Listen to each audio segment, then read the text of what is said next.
உலகளாவிய ரீதியில இன்றைய தினம் ஈகை பெருநாளை கொண்டாடுகின்ற அத்தனை இஸ்லாமிய சகோதரர்களுக்கும் எமது நெஞ்சார்ந்த வாழ்த்துக்களை தெரிவித்துக் கொண்டு இந்த காணொலிக்குள்ள போகலாம்.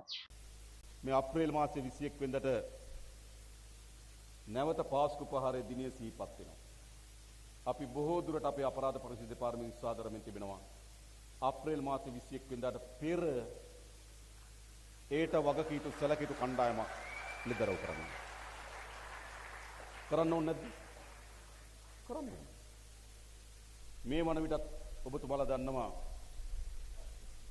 හිටපු ඇමතිවරු 3 දෙනෙක් රිමාන්ඩ් භාරයේ ඉන්නවා.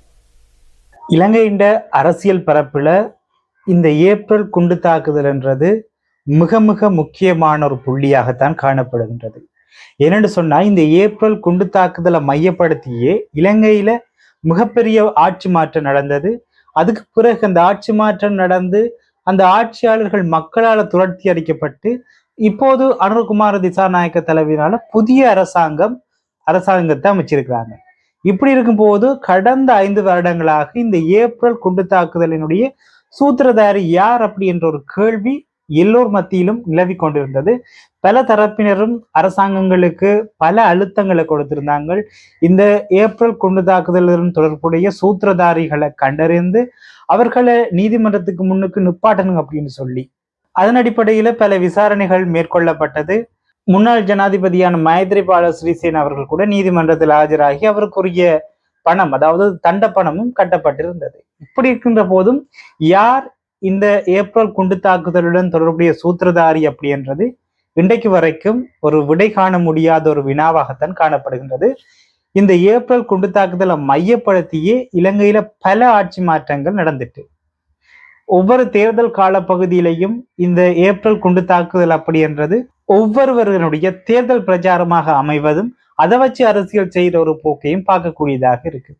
இது இப்படி இருக்கும் போது நேற்றைய தினம் ஜனாதிபதியான அனுரகுமார திசாநாயக்கா அவர்கள் உள்ளூராட்சி சபை தேர்தல்களுக்கான இந்த பிரச்சாரத்தை மேற்கொள்ற முகமாக ஒரு ரலி, அதாவது ஒரு பிரச்சாரத்துக்கு சென்றிருந்த நேரத்துல அவர் ஒரு முக்கியமான ஒரு கருத்தை நேற்றைய தினம் சொல்லியிருந்தார்.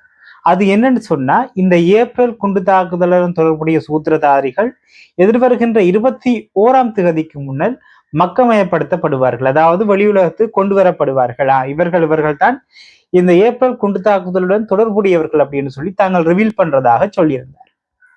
இது ஒரு புறம் இருக்கக்குள்ள சமூக வலைத்தளங்கள்ல இன்றைக்கு ஒரு பேசு பொருளாக்கப்பட்டிருக்குது இந்த ஜனாதிபதி அனுரகுமார திசாநாயக்க அவர்களுடைய பேச்சு. என்னன்னு சொன்னா, இதுவரை காலமும் ஏன் அது தொடர்பான எந்த ஒரு முன்னெடுப்புகளையும் அவர்கள் எடுக்கல அப்படின்ற மாதிரியான சில கேள்விகள், தேர்தல் காலத்துல கொடுக்கப்பட்ட வாக்குறுதிகள் இன்னும் நிறைவேறப்படல, உகண்டாவிலிருந்து பணம் கொண்டு வரதாக சொல்லியிருந்தீங்க, பொருளாதார நெருக்கடியோடு தொடர்புடைய எல்லோரும் கைது செய்யப்படுவார்கள் சொன்னீங்க. இப்படி பல வாக்குறுதிகள் முன்வைக்கப்பட்ட போதிலும் அந்த வாக்குறுதிகள் நிறைவேற்றப்பட்டதா என்றால் அது ஒரு கேள்விக்குறியாகத்தான் இருக்குது.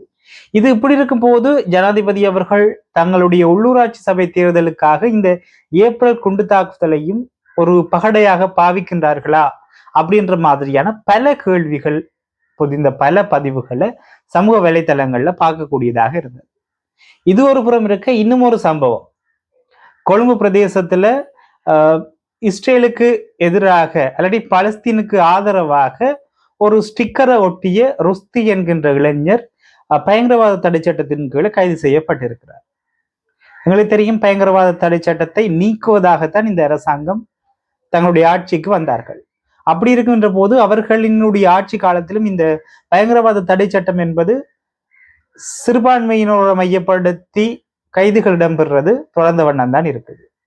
இப்படி இருக்கும்போது நேற்றைய தினம் போலீஸ் ஊடக பிரிவு ஒரு ஊடக அறிக்கையை வெளியிட்டு இருக்காங்க. அந்த ஊடக அறிக்கையில இவர் அந்த ஸ்டிக்கர் ஒட்டுனதுக்காக கைது செய்யப்படவில்லை, மாறாக இவர் அந்த அடிப்படைவாத குழுக்களுடன் தொடர்புடைய ஒரு நபராக சந்தேகிக்கப்பட்டு அதன் பிரகாரம் தான் அவர் கைது செய்யப்பட்டிருக்கிறார் அப்படி என்ற ஒரு ஊடக அறிக்கையை வெளியிட்டு இருக்காங்க.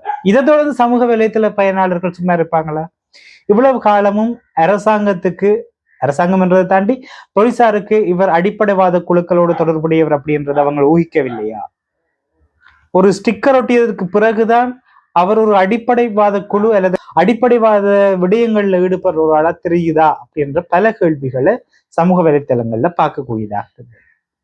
இது இப்படி இருக்கும் போது அண்மையில காரதீவு என்று நினைக்கிறேன், காரதீவுல நடைபெற்ற மக்கள் சந்திப்புல பாராளுமன்ற உறுப்பினரான, அதாவது இலங்கை தமிழரசு கட்சியினுடைய பாராளுமன்ற உறுப்பினரான சாணக்கியன் அவர்கள் ஒரு கருத்தை முன்வைச்சிருந்தார்.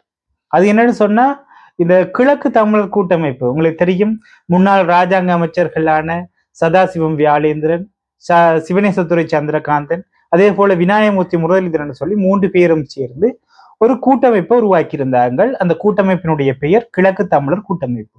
இந்த கூட்டமைப்பு உருவாக்கப்பட்டு எதிர்வருகின்ற இந்த உள்ளூராட்சி சபை தேர்தலுக்கு ஒரு கூட்டமைப்பாக இவர்கள் போட்டியிடுறதுக்கு தீர்மானித்திருந்தாங்க. இப்படி இருந்த நிலையில லஞ்ச ஊழல் ஒழிப்பு குழுவினர் முன்னாள் ராஜாங்க அமைச்சரான சதாசிவம் வியாழேந்திரன் அவர்கள் கைது செய்யப்பட்டிருக்கிறார். அதே போல பிரிட்டன் கருணா என்று சொல்லப்படுகின்ற இந்த விநாயகமூர்த்தி முரளிதரனுக்கு எதிரான தடையை விதித்திருக்கின்றது. இவர்கள் யுத்த காலத்தில் அதிகளவான மனித உரிமை மீறல்கள்ல ஈடுபட்டார்கள் என்று சொல்லி. இப்படி இருக்கும்போது இதை மேற்கோள் காட்டி பாராளுமன்ற உறுப்பினரான சாணக்கியன் அவர்கள் சொல்லியிருந்தார், கிழக்கு தமிழர்கள் சொல்லி உருவாக்கப்பட்ட கூட்டமைப்பு உருவாக்கியவர்ல 2 பேர் பிரச்சனைக்குரியதாக இருக்குது, 3வது நபராக காணப்படுகின்றவரும் விரைவில் கைது செய்யப்படுவதற்கான வாய்ப்புகள் இருக்கின்றது, இந்த ஏப்ரல் குண்டு தாக்குதலுடன் தொடர்புடையது என்று சொல்லி அதை லிங்க் பண்ணி அவர் பேசியிருந்தார். இதுவும் சமூக வலைதளங்கள் அதிகமாக பரவப்பட்டது. இருந்த போதும் எங்களுக்கு தெரியும், முன்னைய காலங்கள்ல முன்னாள் ராஜாங்க அமைச்சரான சிவனேசத்துறை சந்திரகாந்தன் அவர்கள் முன்பும் இந்த குற்றப்புலனாய்வு திணைக்களத்துல போய் தங்களுடைய வாக்குமூலங்களை வழங்கியிருந்தார். தேர்தல் காலங்களை மையப்படுத்தி இந்த அரசாங்கம் இவர்களை குறிவைத்து இப்படியான வேலை திட்டங்களை நடத்துகின்றது என்று சொல்லி அரசாங்கம் மீது அவர்கள் பல குற்றச்சாட்டுகளை முன்வைத்தார்கள். எனவே இந்த காணொலி குறித்து நீங்க என்ன நினைக்கிறீங்க, இந்த அரசாங்கத்தினுடைய இந்த செயற்பாடுகள் குறித்து நீங்க என்ன நினைக்கிறீங்கன்றத மறக்காம கருத்து பகுதியில தெரிவிங்க. இன்னும் ஒரு காணொலியில சந்திக்கலாம். நன்றி, வணக்கம்.